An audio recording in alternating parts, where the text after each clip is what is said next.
News کے plate form سے برادران اسلام آپ کی میزبان نصیحت آپ کو خوش آمدید کہتی ہوں. 5ویں روزے کی افطاری کی طرف اب ہم بڑھ رہے ہیں اور ان گھڑیوں کی طرف بڑھ رہے ہیں جس وقت رب تعالیٰ کہتا ہے کہ جی مانگ لو جو مانگنا ہے, اور دسترخوان پہ لوگ بیٹھے ہوتے ہیں اور جتنی زیادہ آپ دعائیں اس وقت کریں گے رب تعالیٰ قبول کرتا ہے آپ کی.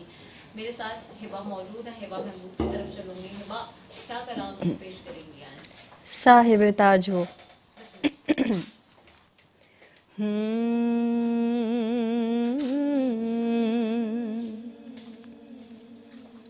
صاحب تاج وہ شاہ معراج وہ, صاحب تاج وہ شاہ معراج وہ, صاحب تاج وہ شاہ معراج وہ, صاحب تاج وہ شاہ معراج وہ, شہ سواری براق و امیر علم, شہ سواری براق و امیر علم, دافعِ ہر بلا دافعِ ہر وبا, دافعِ کہ تم راز و رنج و علم, صاحب تاج وہ شاہ معراج وہ, صاحب تاج وہ شاہ معراج وہ.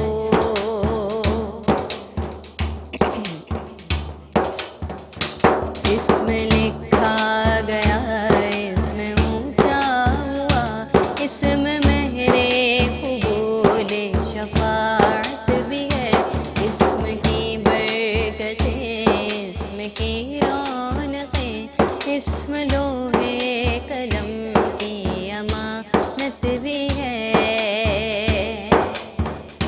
کیا رب کیا جم سب کی سرکار ہے, سب کی سرکاروں کا ہے مقدس بدن, حرم کعبہ کو وہ جو منور کرے, وہ مہکتی وہ پاکیزہ سی ایک کرن, صاحب تاج وہ شاہ معراج وہ, صاحب تاج وہ شاہ معراج وہ.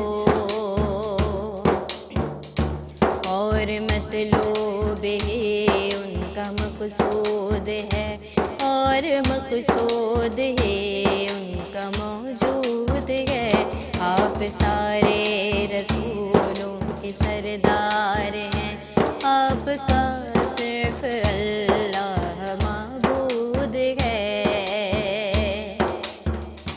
بعد بے سارے نبیوں کے آئے ہیں وہ, بخشوائیں گے ہر ایک مسلمان کو, ہر مسافر کی کرتے ہیں غم پاریاں, رحمتیں بانٹتے ہیں وہ سنسار کو, صاحب تاج وہ شاہ معراج وہ, صاحب تاج وہ شاہ معراج وہ, شہ سواری براق و امیر علم, دافعِ ہر بلا دافعِ ہر وبا, دافعِ کہ تم راز و رنج و علم, صاحب تاج وہ شاہ معراج وہ, صاحب تاج وہ شاہ معراج وہ.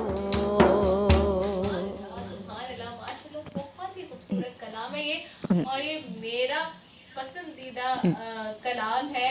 میرے پسندیدہ کلاموں میں سے ایک. ویسے تو سارے ہی کلام بہت خوبصورت ہوتے ہیں, لیکن یہ ضرور کا خاص طور پہ, اور آپ کہہ لیں تو بہت ہی خوبصورت کلام اور بہت خوبصورت انداز میں پیش کر رہی تھی ہبا, اور ماشاء اللہ سے جتنی روح خوش رہو, بہت اچھا پیش کیا تم نے. اور ناظرین, ہم آج بڑھ رہے ہیں اب 5ویں روزے کی افطاری کی جانب. بار بار اس لیے بھی بتانا پڑتا ہے تاکہ آپ لوگوں کو بھی یاد رہے کہ جی 5 دن ہو چکے ہیں, کس طرح سے وقت آیا, اور اچانک سے, ایک تو روزہ کتنی اچانک سے ہوا ہمارا, وہ بڑا سرپرائزنگ تھا اس سال, اور اس کے شش و پنج میں سارے لگے رہے, اور پھر اس کے بعد جو ہے کس طرح سے ہم نے آغاز کیا, اور آپ کا ہمارا ساتھ دینا. اسکرین کا نمبر بھی ہوتا ہے جی ہمارا 0213413448. اگر آپ چاہتے ہیں उलमा के नाम से कोई सवाल करना, और अगर आप ये चाहते हैं कि हमारे मेहमान से कोई बात करना तो आप बात कर सकते हैं उनसे भी और अपने सवालों के जवाब ले सकते हैं, क्योंकि बहुत दफ़ा ऐसा होता है कि कोई चीज़ हमारे जहन से मिस आउट हो रही होती है या हम भूल रहे होते हैं और हम चाहते हैं कि दीन की रोशनी में हमारे इल्म में थोड़ा सा इजाफा हो जाए या हम उसको क्रॉस चेक कर लें, तो उस तरह के सवाल भी आप कर सकते हैं। और क्योंकि एक दो सवालात जी हमारे पास सोशल मीडिया के तवस्सुत से भी आए हैं, तो उस पर भी मैं मुफ्ती साहब की तरफ जाऊंगी और उनसे पूछूंगी। मुफ्ती साहब, एक सवाल जो कि हमेशा ही हमारे पास आता भी है और लोग पूछते भी हैं और सोशल मीडिया पे भी हमारे बहुत सारे लोगों ने पूछा, और मैं चाहूँगी कि आप इसका जवाब दीजिए ज़रूर, कि लोग भी पूछते हैं कि अगर रोज़ा जो है वो नहीं रखा किसी उज़्र की वजह से तो क्या उसकी माफ़ी है, और अगर नहीं रखा तो फिर बाद में किस तरह दोबारा रखा जा सकता है, और उसका फ़िदिया क्या होगा या किस तरह से उसको किया जाएगा? आपने बहुत अच्छा सवाल किया है और मैं चाहूँगा कि सब नाज़रीन इसको तवज्जो से इसका जवाब सुने। आम तौर पर इस हवाले से कुछ गलत फहमियाँ भी पाई जाती हैं, हम जो है शरीयत की रोशनी के अंदर उसको जो है वो समझने की कोशिश कर लें। देखिए, एक शख्स अगर ऐसा है जो कि बीमार है, मरीज़ है और उसे कोई ऐसा उज़र लाहिक है कि फ़िल वक्त वो रोज़ा नहीं रख सकता रमज़ान के महीने में, तो ऐसे शख्स के लिए हुक्म ये है कि वो अपनी उस बीमारी की वजह से रोज़ा ना रखे। यानी इसमें ज़बरदस्ती भी नहीं करनी चाहिए कि आपको नुकसान पहुँचे, बल्कि शरीयत रुख्सत देती है, इजाज़त देती है कि आप अपनी बीमारी या उज़र की वजह से रोज़े को छोड़ दें और अपनी सेहत का ख्याल रखें। अच्छा, फिर बाद में जब रमज़ान गुज़र जाएगा, जब आपको सेहत मिल जाए, सेहत याबी हो जाए, दोबारा से आपके बदन के अंदर क़ुव्वत ताकत बहाल हो जाए, फिर हुक्म ये है कि जितने रोज़े आपके रह गए, चाहे 1, 2 या पूरा रमज़ान आप नहीं रख सके, ये सारे रोज़े बाद में आपको क़ज़ा करने यानी रखने होंगे, जो भी आपके रोज़े रह गए।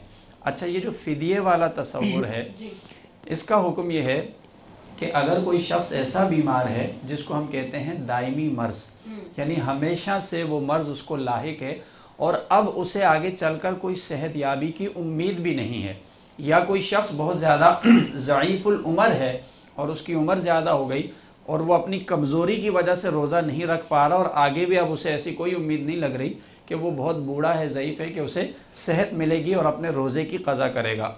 तो ऐसे तमाम अशख़ास जो कभी भी बाद में अपना रोज़ा ना रख सकते हों उस मर्ज़ और उस उज़र की वजह से, सेहत याबी ना होने की वजह से, तो ऐसे अफराद अपने रोज़े का फ़िदिया अदा करेंगे। यानी ये दो बातें हैं, जो लोग आर्जी किसी मर्ज़ में मतलब मुब्तला हैं और बाद में सेहत याबी मिलेगी, वो फ़िदिया नहीं देंगे, वो अपने रोज़े की क़ज़ा करेंगे। और ऐसे अफराद जो दायमी तौर पर अमराज में मुब्तला हैं और सेहत याबी की उम्मीद भी नहीं है, वो अपने रोज़ों का फ़िदिया देंगे। अच्छा, अब सवाल ये आ जाता है कि फ़िदिया कैसे अदा करें और फ़िदिया क्या होता है? बहुत आसान तरीक़ा है। एक रोज़े का फ़िदिया एक सदक़ा फ़ितर के बराबर होता है, यानी जो हम ईद पर सदक़ा फ़ितर अदा करते हैं वो एक सदक़ा फ़ितर एक रोज़े का फ़िदिया है। जैसे अभी इस साल सदक़ा फ़ितर की जो कम से कम मिक़दार है गंदम के हिसाब से, वो रकम बनती है 320 रुपये। तो 320 रुपये सदक़ा फ़ितर ये गंदम के हिसाब से है। बकिया और अजनास का भी तज़किरा है, जो साहिब सरवत हैं उनको तो चाहिए कि वो अपनी माली हैसियत के मुताबिक दीगर अजनास से सदक़ा फ़ितर दिया करें, यानी जो के हिसाब से दे दें, उसका 480 रुपये बनता है। अगर खजूर के हिसाब से दे दें तो 2800 रुपये एक सदक़ा फ़ितर बनता है। किशमिश के हिसाब से दे दें तो वो 6400 रुपये बनता है, यानी अपनी माली हैसियत से देना है। अब इसी तरह रोजे का फ़िदिया भी माली हैसियत से देना है।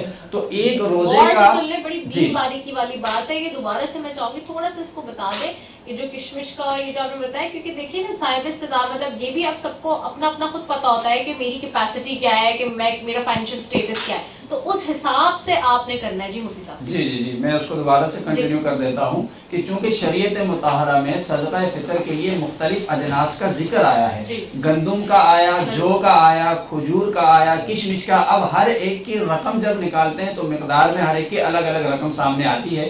तो कम से कम तो गंदम है जो 320 रुपये है, फिर उसके बाद जो है जो 480 रुपये बनता है, फिर उसके बाद खजूर है जो 2800 रुपये बनता है, फिर उसके बाद किशमिश है जो 6400 रुपये बनता है। अब ये मुख्तलिफ मिकदारें हमारे सामने हैं, जिसकी जितनी माली हैसियत हो उसको चाहिए उसी हिसाब से सदका फितर दे और उसी हिसाब से रोजे का फिदिया अदा करे। अच्छा, अब एक रोजे का फिदिया एक सदका फितर के बराबर है। फॉर एग्जाम्पल अगर हम गंदुम से देते हैं तो एक रोजे का फिदिया बन जाएगा 320 रुपये। अब अगर किसी के 30 रोजे बाकी हैं तो वो इसको मल्टीप्लाई कर ले 320 को, और जो रकम निकल कर सामने आए उस हिसाब से वो उसका फिदिया अदा कर दे। इसी तरह जो के हिसाब से दे सकता है, किशमिश खजूर के हिसाब से, वो उसी हिसाब से अपना सदका फितर अदा करे और रोजे का फिदिया भी अदा करे। बहुत खूबसूरत अंदाज में मुफ्ती साहब ने बता दिया। फराज से भी मैं बात करूंगी, लेकिन मुझे फिर एक कमर्शियल ब्रेक पे जाना है जी। एक छोटे से कमर्शियल ब्रेक के बाद वापस आ रहे हैं, आपने कहीं जाना स्टेडियम।